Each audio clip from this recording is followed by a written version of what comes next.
Hello दोस्तों, आज हम आपके लिए लेकर आ गए हैं जनरल नॉलेज के 20 इम्पोर्टेंट प्रश्न जो आपके किसी भी कॉम्पिटिटिव एग्जाम के लिए इम्पोर्टेंट हैं। तो बिना देरी के शुरू कर लेते हैं। पहला प्रश्न है, संविधान सभा के अस्थाई अध्यक्ष कौन थे? तो इसका जो सही आंसर हो जाएगा वो हो जाएगा ए यानी कि डॉक्टर राजेंद्र प्रसाद। ठीक है। अगला प्रश्न देखते हैं। अगला प्रश्न है हमारा कि विटामिन बी 12 की कमी से कौन सा रोग होता है? तो इसका जो सही आंसर है वो है बी यानी कि एनीमिया रोग होता है। ठीक है। अगला प्रश्न है हमारा कि सियाचिन ग्लेशियर किस पर्वत श्रृंखला में स्थित है? प्रश्न पूछ रहा है कि सियाचिन ग्लेशियर किस पर्वत श्रृंखला में स्थित है? तो इसका जो सही आंसर है वो हो जाएगा बी यानी कि काराकोरम। ठीक है। अगला प्रश्न देखते हैं। अगला प्रश्न है, भारत में प्रथम पंचवर्षीय योजना किस वर्ष शुरू हुई थी? तो इसका जो सही आंसर है दोस्तों वो हो जाएगा सी यानी कि 1951। 1951 ईस्वी में जो है दोस्तों पंचवर्षीय योजना शुरू हुई थी। ठीक है। इसके बाद देखते हैं अगला प्रश्न। अगला प्रश्न है हमारा कि संविधान का संरक्षक किसे कहा गया है? ठीक है। प्रश्न पूछ रहा है संविधान में संविधान का संरक्षक किसे कहा गया है? ठीक है। तो यहाँ पे सही आंसर हो जाएगा दोस्तों सी यानी कि सर्वोच्च न्यायालय। सर्वोच्च न्यायालय को संविधान में संविधान का संरक्षक कहा गया है। ठीक है। अगला प्रश्न देखते हैं कि डीएनए की खोज किसने की थी? तो यहाँ पे प्रश्न का आंसर हो जाएगा दोस्तों ए यानी कि वाटसन और क्रिक ने डीएनए की खोज की थी। ठीक है। अगला प्रश्न है, भारत की सबसे लंबी नदी कौन सी है? तो इसका जो सही आंसर है वो हो जाएगा सी यानी कि गंगा नदी। ठीक है। इसके बाद देखते हैं अगला प्रश्न।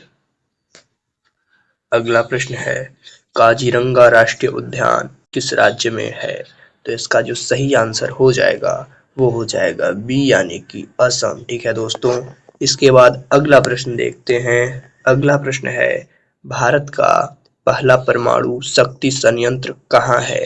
यहाँ पे प्रश्न पूछ रहा है कि भारत का पहला परमाणु शक्ति संयंत्र कहाँ है? तो इसका जो सही आंसर हो जाएगा वो हो जाएगा सी यानी कि तारापुर। ठीक है। इसके बाद देखते हैं अगला प्रश्न।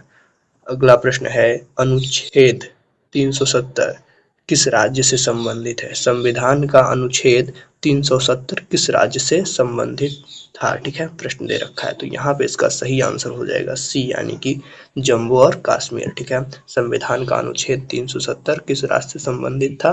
तो जम्मू और कश्मीर। ठीक है।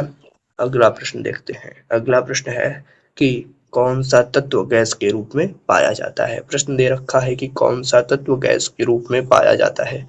तो इसका जो सही आंसर है वो हो जाएगा सी यानी कि क्लोरीन। क्लोरीन जो है वो गैस के रूप में पाया जाता है। अगला प्रश्न देखते हैं कि माउंट एवरेस्ट की ऊंचाई कितनी है? ठीक है। प्रश्न दे रखा है कि माउंट एवरेस्ट की ऊंचाई कितनी है? तो इसका जो सही आंसर हो जाएगा वो हो जाएगा बी यानी कि 8,848 मीटर। ठीक है। इसके बाद देखते हैं अगला प्रश्न। अगला प्रश्न है, भारत का प्रथम उपराष्ट्रपति कौन था? ठीक है। भारत का प्रथम उपराष्ट्रपति कौन था? ठीक है। तो इसका सही आंसर हो जाएगा दोस्तों ए यानी कि सर्वपल्ली राधाकृष्णन। ठीक है। सर्वपल्ली राधाकृष्णन भारत के प्रथम उपराष्ट्रपति थे। ठीक है। अगला प्रश्न है हमारा, अशोक चक्र में कुल कितनी तिल्लियां हैं? प्रश्न दे रखा है कि अशोक चक्र में कुल कितनी तिल्लियां हैं? तो इसका जो सही आंसर हो जाएगा सी यानी कि 24 तिल्लियां। ठीक है। अगला प्रश्न देखते हैं।